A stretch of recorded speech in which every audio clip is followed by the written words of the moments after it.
All right. Welcome to the Rutherford County G.O.P podcast.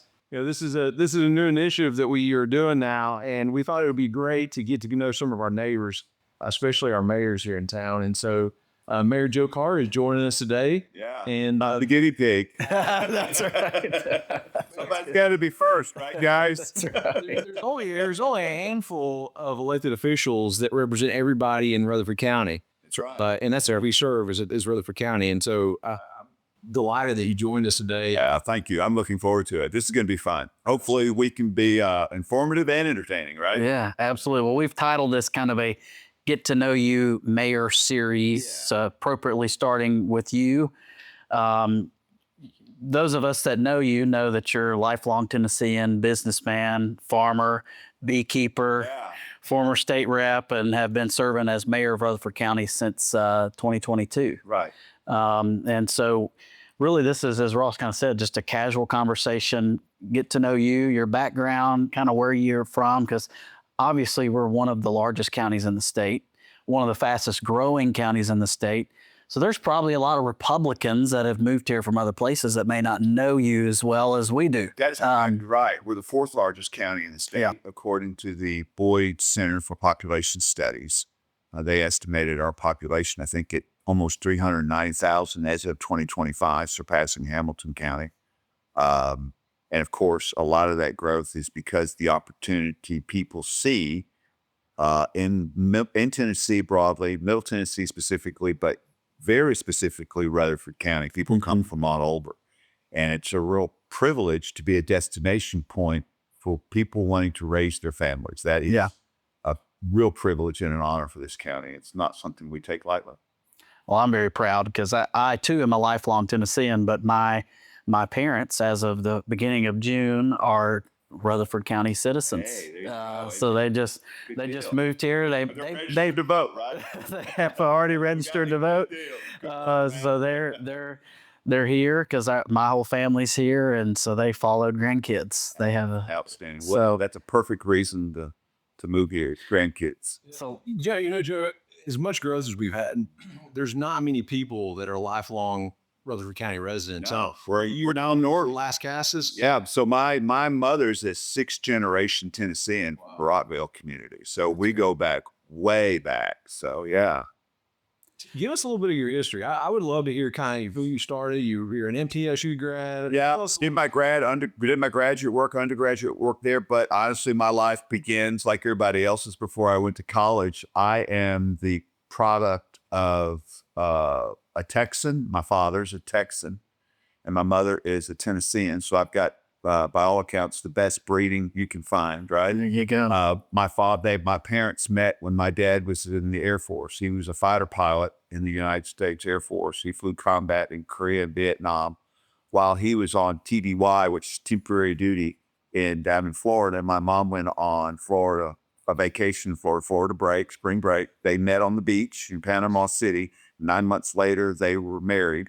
And then, so I'm an Air Force grad, right? And so I went to 8 different schools in the first 8 grades, which is what I attribute all my dysfunctionality to. So every character defect, every character flaw is traceable to the fact that I moved around. Yeah, moved around as a kid. Yeah. When my dad retired in 71, we retired here.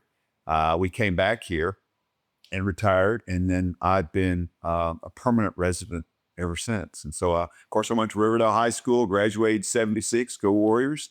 Went to MTSU, did my undergraduate work, did some graduate work there, as well as Abilene Christian. And then started a couple of businesses here and raised my family here. Now I'm a grandparent. Yeah. Here, and so now I'm the county mayor, and I think this is my last stop, Lord willing. So you just alluded to it, but you've worn a lot of hats of business owner, farmer, beekeeper as one of my most interested ones, former state rep, a lot of different experiences. So how have those different experiences shaped how you approach leadership, specifically the role that you're in now? So if just to be very succinct, each one of those experiences I've come at the ripe old age of 67, has been invaluable in providing me with context and a perspective that I don't think I would have had. And I've come to value, and I want to be careful with this word, but I've come to value diversity. And what I'm talking about is diversity of perspectives, nothing else. Because when you have different perspectives, you have a different way of approaching solving a problem, if that makes sense. And I think that kind of diversity is very, very valuable, especially at the executive level in government. Because what the role of mayor is the role of solving problems. It's the problems of making sure that trains run on time, which is just the day-to-day grind of the government fulfilling its statutory obligations to the community, right? Then there's the problem solving of how do you meet the demands of growth? How do you meet with this growing change in your constituency? And you've got to have a variety of perspectives to be able to solve those problems appropriately. So all those experiences have been invaluable to me because I can step back and say, well, as a legislator in the General Assembly for 6 years, I can afford to, and even it was a good idea for me to be somewhat dogmatic and ideologically pure and stand on principle, and I can die on this hill. But as a mayor, you don't. It's much more difficult to do that because you're servicing a wider group of people. If that makes any sense. Yeah. So I don't have the luxury of dying on principle like I once did when I was a legislator. So, and as a business owner, I was the owner of a very, very successful engineering business until I sold it in 1998. I can't tell you how much that has shaped me and my perspective now as the CEO of Rutherford County. So all these different experiences are been invaluable in shaping who I am and hopefully, being a pretty effective mayor, which is the goal. So let's talk about all that diversity of experience. So you've been a business owner, you've been a farmer, you a father of three, A legislator, a grandparent, a Air Force brat. I mean, we can go on and on and on.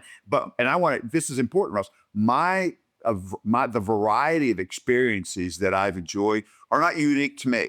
If everybody would stop and do a little bit of inventory, you could say the same thing. And I think that is the important message here. It's not the variety of experiences that you bring to the table. You obviously, each one of us do that, but step back and reflect and go, wow, I have a diverse catalog of experiences that are invaluable as it relates to how that equips me to do what God has appointed me to do at this point in time.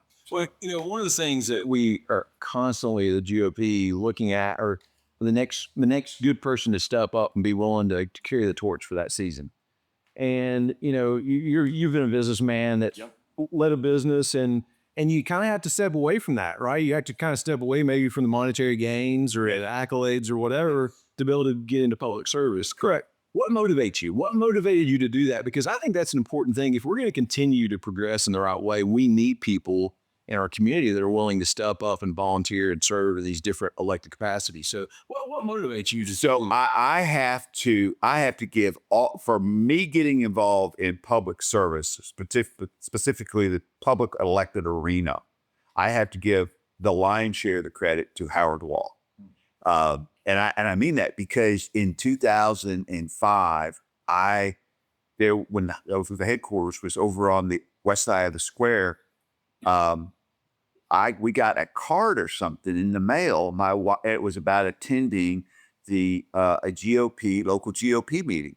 I'd always been a Republican. As a matter of fact, my first vote was for Democrat Jimmy Carter and president, and that was the first and only vote I ever made as a Democrat. Ever since then, I voted in the Republican primary, and very glad to, because it makes sense, right?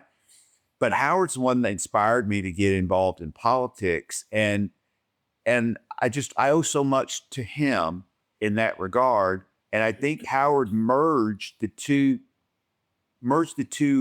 sides together. In other words, we need good business people who know how to balance a checkbook, who've made a payroll, who've had these accomplishments, and they can bring that private enterprise experience to government and bring those talents and resources and acumen into government. Because in that period of time, it was dominated by a heavy bureaucratic element that was lifelong. And Republicans tend to be more accepting of not tenure, but what's the word I'm thinking of? Term limits, right? Mm-hmm.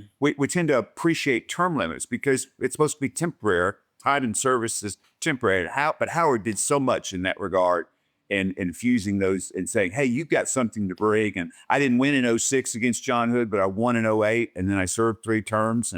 And so, yeah, that's how it got started for me. He's Howard Walt. One thing that's interesting about Howard, and I didn't know Howard really well, I know some of his family members pretty well, is Howard saw that there was a need in our community. Yes. And he got up and he did something about it. Yeah. And he's really left a legacy. Howard being in real estate his whole career, many may look at Howard and think of the real estate guy, but I think there's a lot of people where he's left footprints in our local GOP because he saw a need and he was willing to do something about it. And I think we need more of those folks. We do. And Howard was a trailblazer. I mean, Howard was putting together the foundation for a really strong local Republican Party that we're literally seeing today. I mean, all of us are standing on the shoulders of the work that Howard and Sally Wall did. And they invested thousands of hundreds of thousands of dollars into something they believed in. He was a phenomenal salesman, marketing guy. I mean, he knew how to market the brand and sell the brand. And it was because of Howard and others around Howard, not just Howard, but a lot of other people around Howard, I think, where we can attribute a lot of success in Rutherford County today. And we have a responsibility to maintain that legacy in my mind. So you alluded to this a little bit, but I'd be curious to hear how serving as state representative has informed how you approach your role as mayor. That's really easy for me to share. So because they're very different. I mean to interrupt you. They're very different. And you alluded, that's what I meant. You alluded to very different in outcome, but for me, they're very similar in the way I prepare. So let me back up. So in the 90s, I owned an engineering business, and I'm not an engineer, but I'm surrounded by engineers. And engineers, you'll appreciate this working with engineers, but you engineers think uniquely, and they are almost fixated on the problem. So much so, sometimes you can't get a solution out of them, but they love to study the problem. And when I went to the General Assembly in 2008, I had a little bit of that in me. I had a lot of it in me, as a matter of fact. And so when I first went up there, there was a bill that I carried. It was called the Moonshine Bill. And it had been up there for 30 years with no traction. And basically what it did was it was any county that already had packaged by the drink or retail sales, you could then, without going to a referendum, have a distillery for distilled spirit in that particular county without going to another referendum. I didn't know this, but for 30 years, they had been trying to pass this piece of legislation. Well, it was brought to me by a lobbyist. I didn't know any better. And I'm going, this is a great bill. I mean, I don't drink hard liquor. I drink beer and wine on occasion, but I don't drink hard liquor. But it was a jobs bill. It did away with a monopoly from the George Dickel and Jack Daniels, and it just created opportunity and jobs. I'm going, who would be opposed to this? Well, everybody was opposed to it, come to find out. And so I went, long story short, I went to committee to present the bill, and I went unprepared. Well, let me just say this. I didn't go as prepared as I should have. And I will never forget it. And after I left committee, we rolled the bill because I was unable to answer all the questions. We rolled the bill, and I swore to myself, Matt, I would never experience that again. So what that taught me was, if you're going to be in the room to present an idea, make sure on that particular subject matter, you are the expert. Be the subject matter expert. And so what that taught me is prepare, prepare, and prepare. And so I've used that same approach as mayor, because when I get up and speak with regard, whether it's the transfer station, solid waste disposal, whether it's the forensic center at Weekly Lane, whether it's the responsibility we have of balancing budgets, making sure we pay our employees well, it doesn't matter what the topic is. I'm going to make sure I'm the subject matter expert. And the reason is because I'm the mayor, and the mayor should be the subject matter expert, just like a state rep. If I'm carrying that bill, who is to be the subject matter expert except for the person advocating for that piece of legislation? Yeah. I'm always fascinated when I go to Nashville and I meet with the different legislators, how many different topics of things that they have to be exposed to. You know, one minute you're meeting about education, the next minute you're meeting about, you know, something totally different. How do you inform yourself so that you can make decisions on such a vast variety of different issues? As a mayor, Ross, I have a fantastic staff, and a county that's the fourth largest county in the state, that is the fastest growing county in the state. You as mayor, no mayor can do it all by themselves. And if you think you can, that is a horrible ego trap. You have to have really good people. You have to be, as a mayor, I am very self-aware about what I'm good at and what I'm not good at. And I'll tell you what I'm not good at is details and the minutia of government. But quite honestly, the most important aspect of government is that that mundane, painstaking minutia. That's what keeps it running. That's what people want. So if I'm not good at that, I have to then go out there, like Ronald Reagan said, I've got to surround myself with people who are much smarter than I am, or who are subject matter experts, so that this is all put together. I know what I'm good at, and I'm good at, I'm really good at. I also know what I'm not good at, and I'm really bad at that. So I find people who can fill in those voids for me as mayor to make sure that transactionally this county keeps moving forward. And I have a wonderful chief of staff in Eric Hennessy. He's an attorney. He's very detailed oriented. He takes care of the county, takes care of me as mayor, because we haven't been sued. This mayor has not been sued, and the lion's credit goes to Eric Hennessy making sure I understand the law, and the rest of the staff. I hope that answers the question. Yeah, I think that's a great sign of a good leader. I remember, may have told this story before, but years ago when I was in school in Knoxville, we always had Governor Haslam's dad, as most people know him, Big Jim. Yeah. He came and he would always speak to the college Republicans. And I mean, you're talking about a phenomenal leader, also a phenomenal Republican. And it has always stuck with me, you know, a guy who's ran a company that's worth billions of dollars. He said the exact same thing, is I want to make sure that as CEO, I'm surrounding myself with people who are smarter than me. Yes. Well, that came from Ronald Reagan back when he was president, and he got lampooned by the media for being only having a C average. But while he may have been academically a C, he was an A plus when it came to finding talent, bringing that talent in, and allowing that talent To thrive. to elevate his administration. And I think good mayors, good leaders, that's what they do. They find the best talent they can, and they incorporate them into the problem solving that's necessary. And I think that's why it's so important to have somebody that has a business acumen, because what that means, what that tells me is, being the fourth largest county in the state of Tennessee, we have to have leaders that can scale.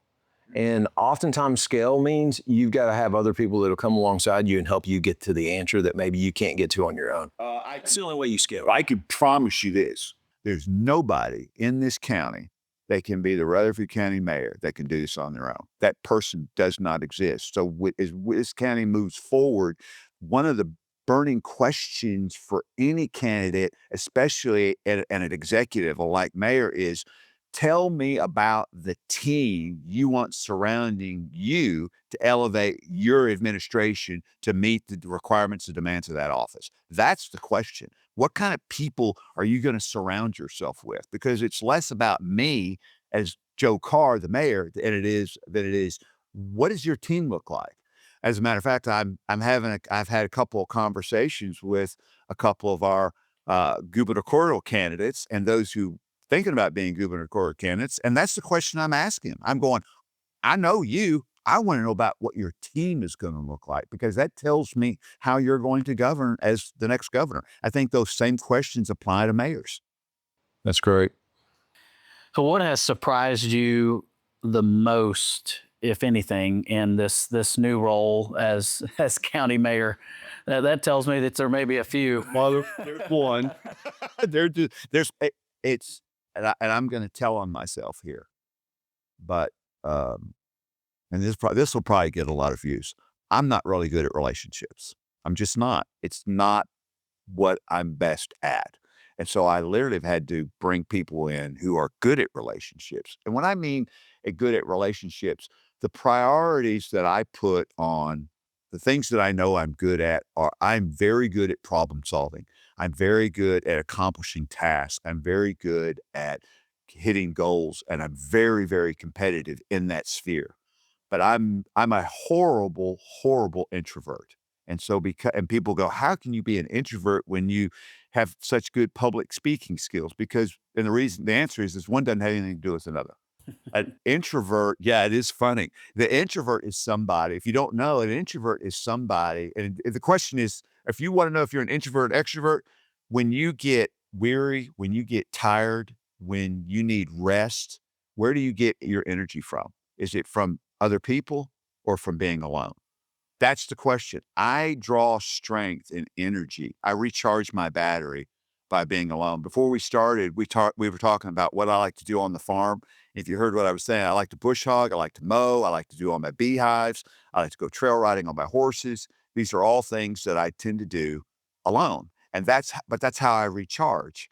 And being around people is taxing on me emotionally, spiritually. Uh, but some people, like my wife, when they get tired, they say, I need some fellowship. Well, that's how they draw their energy. And so the most difficult part of this job has been the relationships piece, specifically with the county commission. And it's something that I personally struggle with and I hate, and it's been difficult, but we're learning. And I hope we're getting better. We're trying to get better. Because you have, what, 21 commissioners that you're responsible for working with to get things done? I'm going to correct you. I do not have 21 commissioners. The commission is their own body. While I'm an ex officio member, they're their own body. They are an equal branch of government, and they deserve the respect as an equal branch of government. But to your point, and to be actually correct, I work with 21 different commissioners. Yes, sir. It's hard to get much done if you don't have the majority of those 21 on your side, right? It is. It's impossible. And I am blessed, even with our difficulties and challenges, and those are well documented. The lion's share of the time we win with 19, 20, or 21 votes. And I'm very, very proud of it. Even despite our relationship challenges, we still win with 19, 20, and 21 votes. So I think that shows you just how, even with the relationship problems, how we still work together to solve the problem, if that makes sense. And at the end of the day, that's really what the 400,000 residents of Rutherford County want. We want to know, despite your differences, can you still work together to solve these problems? And the answer is yes, we can, and we do. Which is interesting because you got the 21 commissioners and they all represent their own individual priorities in their district. They do. And so how do you get that many people to align and say, let's do what's in the best interest of all of Rutherford County, knowing that you represent this small So segment? I'm going to go back to Matt's question about perspective and my legislative experience and how that framed and how that helped me become mayor. It's that experience that allows me to go, okay, I understand the framework or the context or the perspective that they're saying this from. Joe, don't get wrapped around the axle. Just they're being a legislator. A legislator's mindset is different than a mayor or a governor or CEO's mindset. And so you gotta listen. You gotta listen, not to their words, but the framework and the context and the perspective. And that's so helpful. And I'm hopeful that they're doing that. They're also doing that. But as a mayor with legislative experience, I have the luxury of going, that's the legislative part of talking right now. Don't be so thin-skinned that you're going to be offended by what they say because they're talking out of the legislative side of their brain. Does that make sense? And so I have the ability to kind of hopefully see through that a little bit and not get too worried about it when they do that. But at the end of the day, all 21 commissioners, this I do know, all 21 what's best for the county. That I do know. The challenge is we climb up this mountain. and this is really a great analogy. If I've charted a path up this mountain to solve these problems in Rutherford County, I got 21 commissioners climbing up the same mountain. The challenge is I may not see them because they're on the other side of the mountain. They're still climbing the same mountain. They're just taking a different path. But I have to trust them that their path is taking them in a different direction, but it's still climbing the mountain. Does that make sense? Absolutely. So we've talked a lot about how our county is one of the fastest growing counties in the state, has been for some time now. What are some of, and let's kind of, I guess, parse this into two, but maybe talk a little bit first about challenges, but then also opportunities and what those may be. And it may be some of those challenges may lead to opportunities, but you know. So I'm going to give you a Joeism. I have a lot of Joeisms, Matt. I could sit here and talk Joeisms for the rest of the day. But one Joeism is this. As if you want to know what the right thing is, if you're struggling to find out what the right thing to do is, find out what the hard thing is, because the right thing is the hard thing. And so I say that because challenges and opportunities are literally two sides of the same coin, literally. And so when you're presented a challenge or a hardship, embrace that. Literally embrace that, because by wrestling with that challenge or that hardship, there's going to be something really unique and right there. And I've had to coach myself into embracing hard things and difficult things, very uncomfortable things, painful things sometimes, but with the knowledge that this was the right thing to do. And so the challenges and the hardships and the opportunities and the blessings that we're going to receive, it's all the same package. And so when we said about balancing the budget, I mean, that's a hard thing. On that, I've told a gubernatorial candidate, I said, one of the things you guys need to do is, if the county is a political subdivision of the state, like it is, it ought to be required to balance its budget just like the state. But we're not. We're not required to balance our budget. And for the life of me, I can't imagine any mayor, much less a Republican mayor, wanting to advocate for anything other than balanced budgets. Right. Yeah. But we have the ability not to balance budgets. So balancing budgets is a hard thing, but it's the right thing to do, right? Making sure that the infrastructure, being in the construction business, that making sure that the infrastructure is in place, suitable enough to make sure that it supports this population growth. That's very important that we do that. It's very important that we manage the growth, but not put our foot on the brake of growth. I mean, so what does managed growth look like? Managed growth looking like the construction industry is very important to this economy, and making sure we don't do things that retard that growth, because this county is living off the growth and is blessed by that growth. And so, but how do we manage that growth so it reflects who we are and who we want to be? All those that you see, the challenges and opportunities there, they work hand in hand. And so you do not have one, Matt, without having the other. Yeah. I love that. I mean, it's funny you kind of went that path, because I had a client a couple of years ago in the real estate space, commercial side, who I was talking about this problem, or whatever you want to call it, in the negative connotation of it. And he said, "You know what, Matt?" He said, "This is actually an opportunity." Mm-hmm. So this is a chance for you and I to grow, for us to navigate this opportunity, and on the other side of it, we will be stronger for it, personally, professionally, spiritually, all. What are there any specific projects or priorities, whether right now or in the future, that you're really excited about, that you'd like to talk about? We just brought the transfer station online July 1. And it's not exceeding my expectations, because I knew what was available to the county in this regard, but it's going extremely well. We'll be publishing some numbers here in the next few weeks about the performance out there, but it is already operating in the black, which is no surprise to those of us who study the solid waste industry. We're opening up. We just broke ground Monday on the Forensic Center on Weekly Lane. We are the first county in the state to build a forensic center without any state funding or help, which is, and on one hand, I'm very, very proud of that. But on the other hand, I'm disappointed because we were told that we would absolutely have some state capital support, and it didn't happen. I'm real excited at the fact that we have balanced our budget 3 years ago, coming from a budgeted deficit of, when I got in, of $64 million, a record budgeted deficit. So we've wiped that away. Uh, I understand how we did it. We had to raise property taxes, and I know that created a lot of pain for a lot of people. It's the first time I've ever advocated for a tax increase in my life as a elected official. So that was particularly difficult for me. But that set us on the course of when we found $25 million in savings, and then we raised the $39 million to the property tax.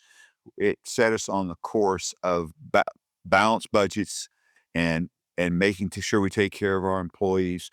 Because of that, we were able to fund the forensic center by writing a check. We didn't borrow the money. We didn't raise taxes. And as a result of doing that, also, I'm glad to say that Rutherford County has now one of 54 counties in the entire nation of over 3,100 counties that has not one, not two, but 3 AAA bond ratings: Moody's, Fitch, and S&P. And that is something I am extremely proud of. I mean, one of 54 counties out of 3,100 nation is a big deal, because there are states that don't borrow at the rate that we can borrow when we decide to borrow money. Tell the average person that's not sure about what the meaning is behind that bond rating. What does that mean for the county? That means we have the best credit available when we go to the market to borrow. Lowest interest rate. Yes. Yes, the lowest interest rate possible. As a matter of fact, we just went to the bond a couple of weeks ago, and I'll sign the bond documents here shortly. We went to the bond market for a $108 million bond for a new middle school up in out there in Blackman, and that was a $108 million bond, and we were able to borrow that at 3.9%, which is unbelievable. And it wasn't that long ago. It was a little over a year ago, Ross, that the bond market was in a 30-day panic period where even AA plus, there was not a market for AA plus. The only market available was for AAA. And so we were able to borrow money a year ago with a AAA bond rating. We were able to place a bond then. So there are tremendous advantages to the county financially in that bond rating. And that's something that, as long as I'm mayor, we are going to make sure that we retain. That's very, very important. Because we're having to build a few schools. We're having to build a few schools. So what it goes toward that bond rating. And so, just so you know how they calculate that based on your fund balance, which at the state level, you'll know this about, is your rainy day fund, right? It's your savings account, your fund balance, or your savings account, rainy day fund, and what that ratio is to your appropriations. And so how much you're actually spending on reoccurring appropriations and your fund balance. And so we have a low appropriation amount and a high savings amount. So that gives us a very strong ratio. And that's a big part of how they discern that. Well, which is really important when you talk about our growth and how we manage our growth properly, is making sure that when we do have to borrow money, we're borrowing it at the most competitive rate. Because at the end of the day, I see the Mayor McFarland just posted the other day about the need for affordable housing, and got a lot of comments and feedback about that. I saw that post. Yeah, and there's a lot of people that say, let's just stop. But we have to recognize we're a suburb of Middle Tennessee, right? And if Nashville adds a tremendous amount of job growth, there's a ripple effect that comes to Rutherford County as a result of that. And so if we don't have the plans and the ideas in place to be able to manage that, we get in a big problem. You can't just turn that faucet off and expect that nobody's going to come in. We're not building walls around our county. Right. And it doesn't work that way, because at the end of the day, if you put your foot on the brake of growth, here's my concern as a business guy. If you do that, at one point in time, what you've done is create a domino effect. And once those dominoes start to fall, you can't get out of the way. You've now set in motion things that may take 10 or 20, 30 years to undo. So you better be careful about putting your foot on the brake. I don't think there's any problem about taking your foot off the accelerator a little bit at a time, and easing it, and then stop and check. And that's what Plan Rutherford, hopefully that's what we're going to get out of Plan Rutherford. But I think this idea that we go to these 20-acre minimums or these 5-acre minimums, that's putting your foot on the brake. And unless you can tell me for certain what the unintended consequence of doing that is I'm not going to be a proponent of it, because this county has grown, has succeeded and prospered because of its growth. Now, there's an argument to made we've grown too quickly and infrastructure hadn't caught up, and I agree that we need to do some things there to remedy that. But at the end of the day, there's a reason why people are coming here from all over the country, and it's because of our values, our principles, our way of life, and the economic trust they're putting into their elected officials to do that. I don't think anybody really anticipated what happened coming out of 2008, when, you know, a lot of economies were really in desperate situations. And if you look at Middle Tennessee in 2008, it looks a lot different today than it did then. And then even more recently, coming out of COVID and the growth that came out of COVID, it's just really incredible coming out of those downturns, how we really saw a huge spike. And you're right, it is very hard to prepare for those things. But I think that's one of those things that we just need more talented people looking at these problems. Now we have AI as an option to be able to look at how do we solve these complicated issues about building schools, building roads, managing our waste. So yeah, exactly. So when Michael Smith and Eric Hennessy, my chief of staff, and the finance director, and we sit down, a group of us, and we start talking about budgets, when we talk about budgets now, we're talking about budgets in 3 to 5 years out. That's where we're talking. We're already done with next year's budget. But I mean, now the pieces haven't exactly fit together, but we already know what the pieces are. And I already have a general idea of what next year's budget's going to look like. I mean, we're literally planning for 3 to 5 years out, because one of the things that this county has, even with our historic property tax increase, right? We still have one of the lowest property tax rates in Middle Tennessee at $1.87 a hundred. That is really important. But it doesn't do us any good to have a low property tax rate if all we're going to do is be sloppy in our governance so that we have to raise taxes again. And so we need to make sure that growth pays for itself, but also that growth funds opportunities for more growth, if that makes sense. So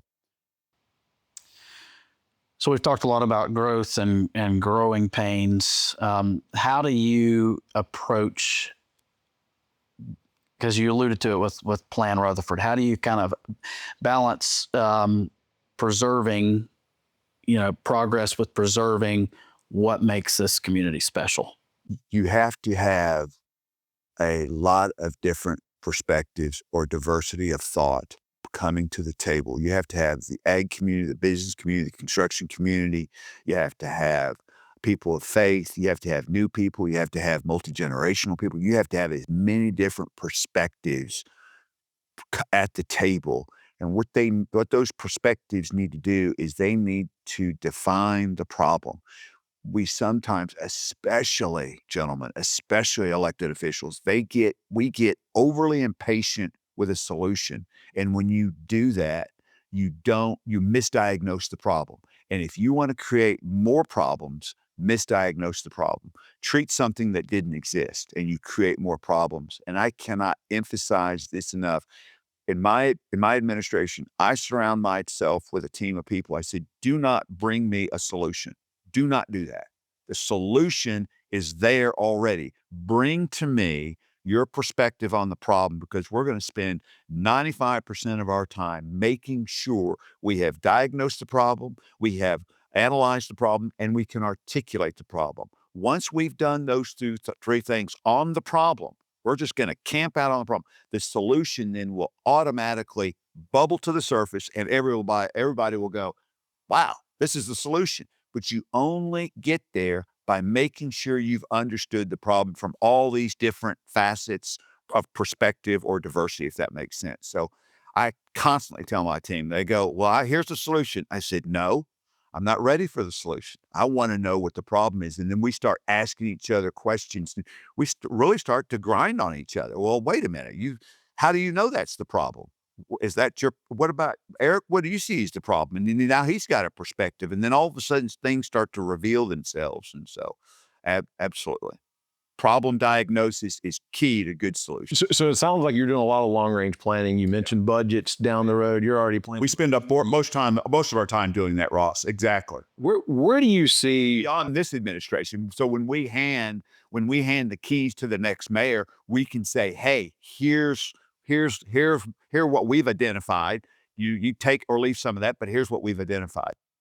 So we just passed Chattanooga to make us the fourth largest county.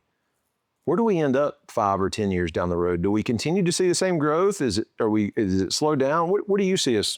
I think we're on a pretty steady trajectory of 2 to 3% population growth year over year. That is where we're at. Our limiting factor with development is how much vertical do we want to go in our high density areas. We have that. Number two is we have a certain amount of land that's available that everybody's competing for. Commerce, industry, agriculture, and residential all competing for the same soils. We have a soils problem in Rutherford County because of our geography. There's nothing we can do about that. So the challenge for us is, and we're in a kind of a transition phase where we had all these R15 lots, and now we're trying to go to more density, higher density lots. And where are those lots? Where do we have those lots? And then more importantly, how does that high density change the fabric of our community? And do we like that change? Do we want that change? So all this kind of works itself together. I mean, I've got a 95-acre farm in Las Casas.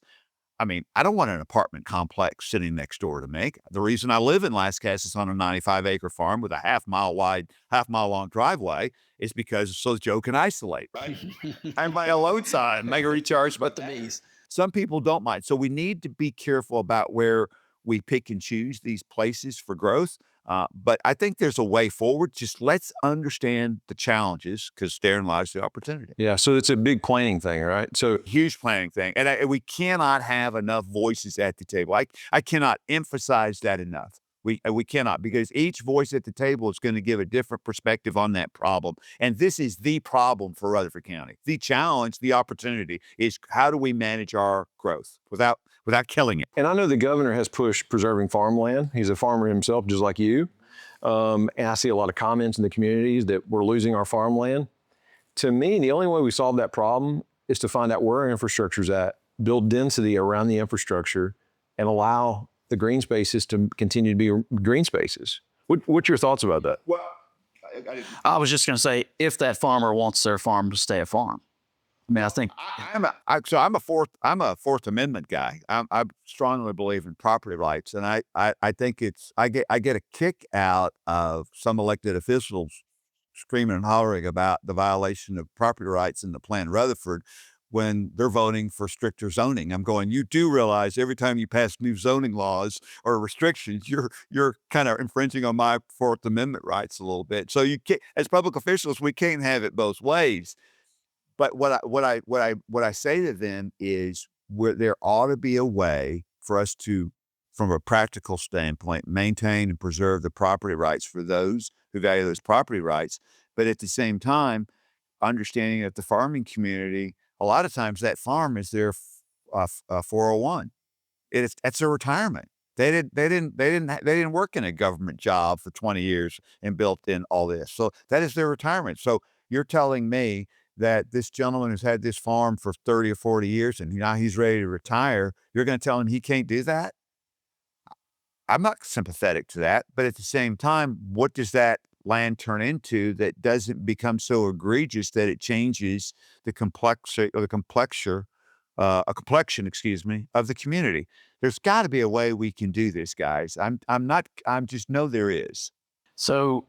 Around this whole thing and your comment about diversity of thought and people being at the table is particularly related to Plan Rutherford. Generally speaking, how would you advise residents on being more informed and getting involved, but then even a little bit more specific than that around Plan Rutherford? So I wish this weren't the case, but I wish the average resident, the average voter in Rutherford County knew who their elected officials were. I wish we would just start there. And I wish, and this is something that I think the local GOP is doing. So hat tip to you guys. You're trying to just raise the level of awareness of how important getting involved is. And sometimes getting involved is just knowing who your elected officials are, knowing how to contact them, knowing that they do want to hear from you. We're the elected officials in this county truly are desperate to hear from the constituency. I am. I always want to hear from you, and I genuinely mean that, because in a vacuum of information, we are destined to make really poor decisions. In a vacuum of information. So where do I get my information? I get my information from you guys. That's where I get my information. That diversity of thought is what I need to make really good decisions. The only way I make good decisions is by having analyzed the problem. That comes from you guys or the entire county. And so if there's a way we could just encourage people, just know who your elected official is and send them a question. I don't care what the question is. Send them a question and get that dialogue and that conversation going. I have to give props to Daniel Gammon, our chairman of the GOP, because he's getting ready to start an initiative that he's going to send out weekly emails or biweekly emails of when all the upcoming meetings are at for the public meetings, not just in Murfreesboro or Rutherford County, but in all the communities within Rutherford County, so that the general public will know this is when county commission's meeting, or this is when planning commission's meeting, just so people know. Because if you don't know, it's hard to. And I will say this as a caveat to that: if the chairman wanted to send out my contact information, say if you got a question about any issue involving the county, the mayor has absolutely said, get in touch with him. And so I think the more we make ourselves available, I think too many times the public believes that our elected officials are unavailable. And to the extent that we have fostered that idea, shame on us.